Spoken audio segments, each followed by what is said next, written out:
Recently, the director of Alien Romulus, Fede Alvarez, revealed many important curiosities about the movie. Moreover, they finally explained all the details on how they created the terrifying hybrid monster. We will cover all of that here. Today on Charlietales, we'll review new curiosities and secrets from Alien Romulus. Ready? Let's go!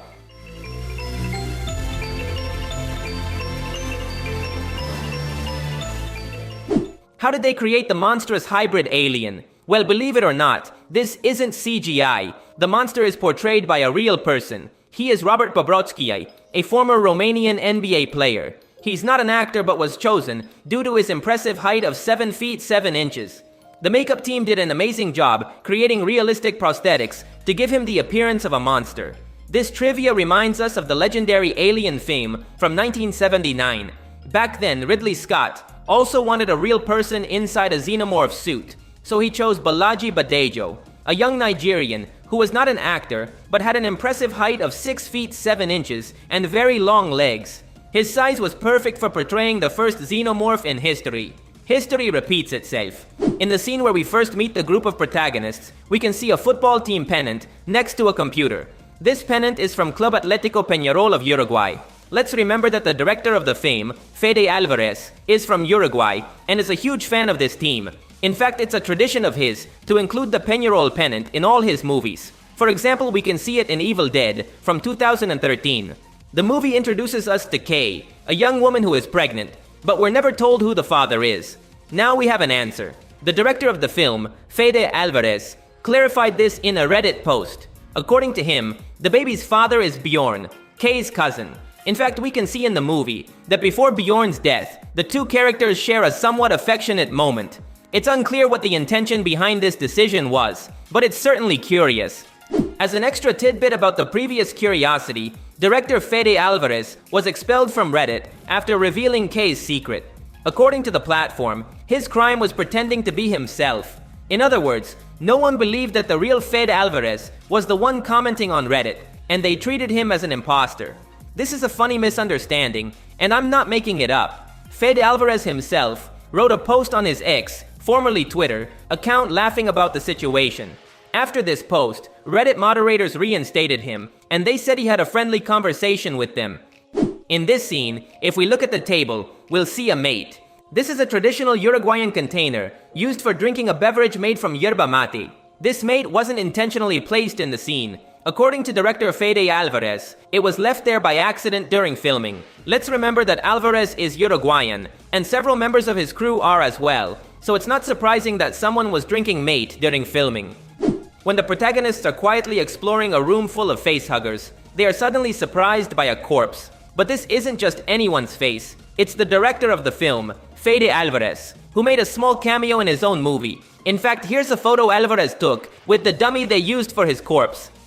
In the movie, we can see that the protagonist, Rain, is wearing very particular shoes. These are from the brand Reebok, and they are a reference to the iconic 1986 film, Aliens. In that movie, the protagonist Ellen Ripley wore the same shoes. This is an interesting bit of trivia, but it's also a clear marketing campaign by Reebok, since even before the movie's release, the company announced they would be relaunching these shoes for sale, and right now they're available in the official store.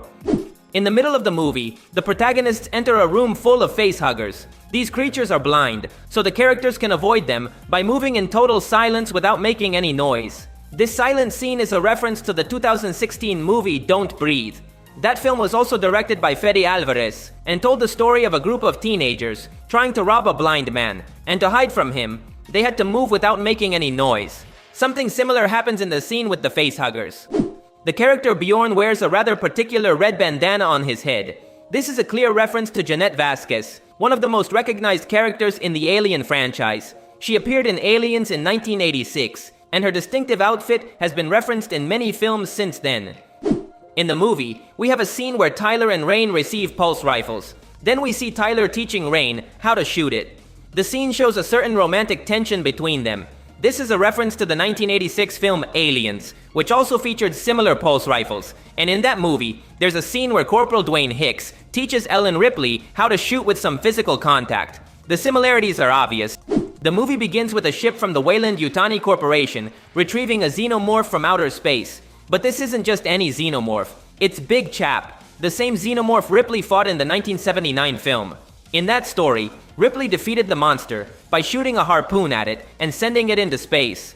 In Alien Romulus, we see that Rook defeated this xenomorph, and if we look closely, it even has the harpoon stuck in its chest that Ripley shot at it in the 1979 film. There is a lot of attention to detail here.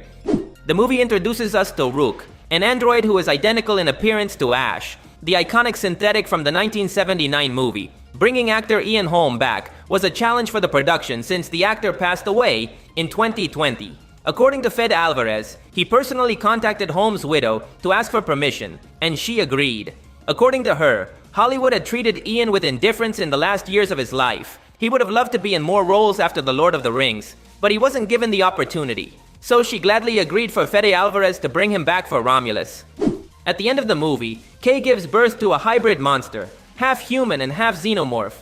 But the appearance of this being is not only based on these two species, it's also heavily inspired by the engineers. These beings are ancient creatures introduced in the 2012 movie Prometheus. They were similar to humans, but had a height of 3 meters. That's why the monster has such an impressive height, and the scene clearly shows us this. But why does it resemble an engineer?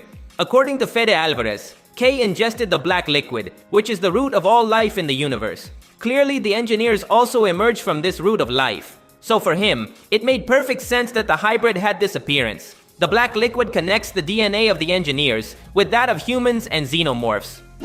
What does the title Alien Romulus mean?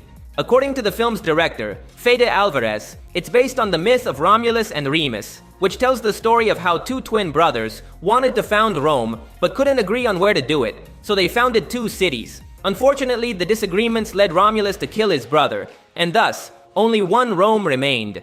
And how does this relate to the movie? The film heavily explores the idea of brotherhood and disagreements. We see this with the characters of Rain and Andy, who are siblings with clashing perspectives throughout the story. Moreover, the Weyland-Yutani Corporation has always been symbolically connected to the Roman Empire in all the Alien films. In Alien Romulus, we have a space station with 2 interconnected modules. One is named Remus, and the other Romulus, just like the brothers in the myth. But anyway, that's all for today. If you liked the video, you would help me a lot by leaving a like. That would be legendary. Also remember to subscribe because I'll be uploading more videos about your favorite movies.